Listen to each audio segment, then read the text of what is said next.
जय हिंद, जय भारत, जय छत्तीसगढ़। स्वागत है आप सभी के एजुकेशन हब में और सब आप सभी को जगत के पालनहार भगवान श्री कृष्ण चंद्र के जन्मोत्सव कृष्ण जन्माष्टमी की हार्दिक शुभकामनाएं।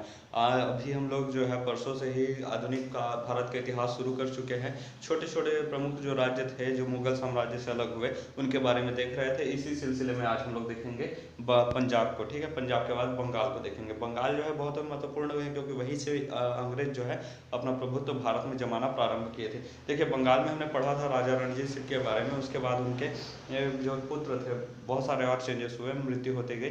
उसके बाद उनके जो पुत्र थे दिलीप सिंह जी, वो उनका शासनकाल आया, लेकिन वो बहुत ही छोटे थे, छोटी उम्र में अल्पायु में ही शासक बन गए थे। और उनके टाइम पर दो युद्ध हो गए। प्रथम आंग्ल पंजाब युद्ध और द्वितीय आंग्ल पंजाब युद्ध। प्रथम आंग्ल पंजाब युद्ध जो था 1845 से 46 तक चला।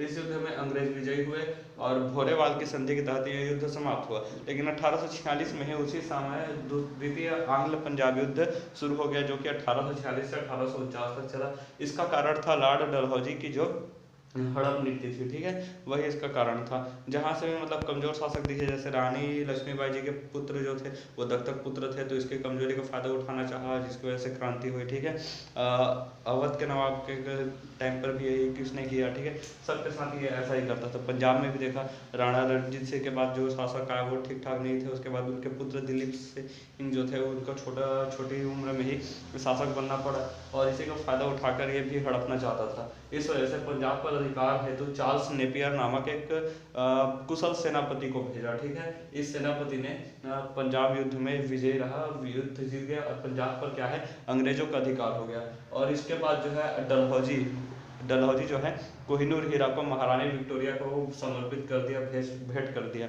और कोहिनूर हीरा भारत से फिर इंग्लैंड चला गया। ठीक है, राजा रणजीत सिंह के जो पुत्र थे दिलीप सिंह, इनको ये जब छोटे थे और उसी टाइम पर ये युद्ध हुआ, तो राजा रणजीत सिंह के बेटे दिलीप सिंह जो कि अल्पायु थे, उन्हें अच्छी शिक्षा के लिए इंग्लैंड भेज दिया गया। ठीक है, लंदन भेज दिया।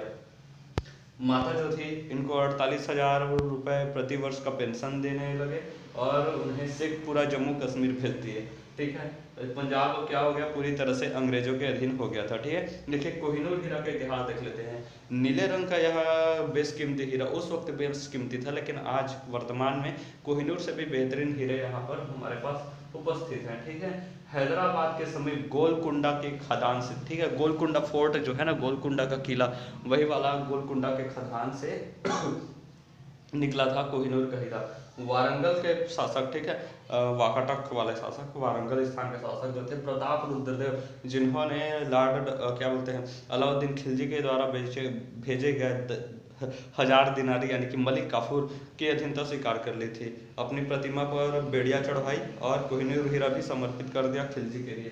तो प्रताप रुद्र के पास था, तो उसके हाथ से फिर मलिक काफूर के पास पहुंचा और मलिक काफूर के पास से फिर खिलजी वंश चला। ठीक है, उसके बाद तुगलक वंश चला, फिर सैयद और लोधी वंश चले।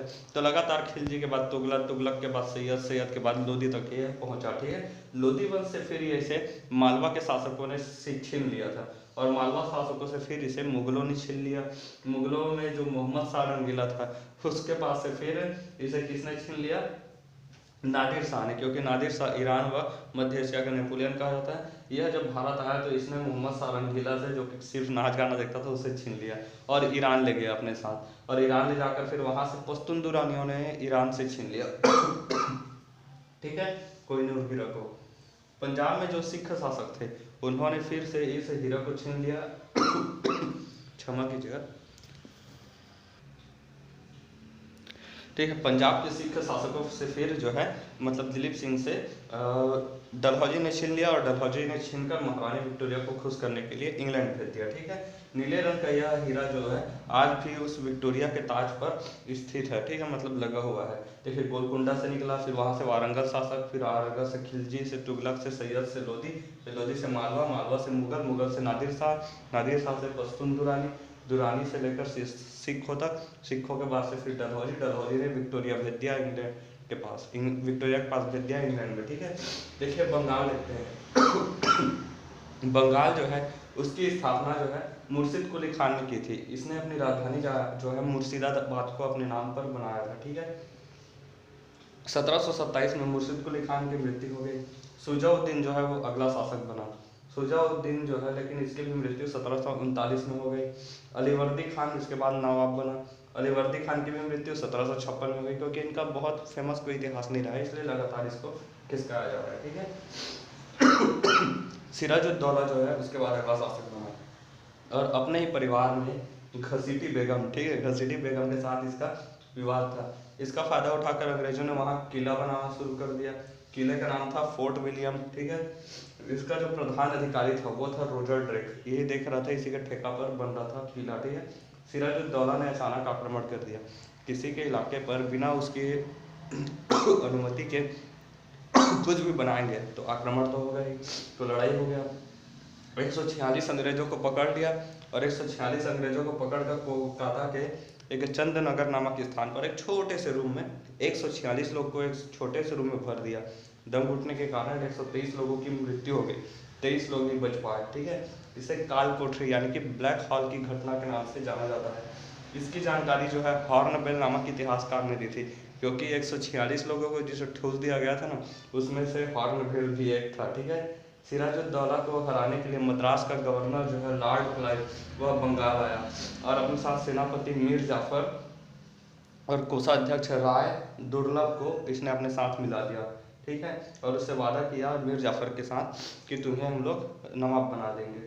तो 23 जून 1757 को पश्चिम बंगाल में हुगली नदी के तट पर प्लासी नामक स्थान पर युद्ध लड़ा गया, प्लासी का युद्ध, जिसमें सिराजुद्दौला मीर जाफर के कहने पर युद्ध से वापस लौट गया। देखिए 1191-92 में तराइन का युद्ध, उससे गोरी आया भारत में। ठीक है। सल्तनत काल शुरू हुआ।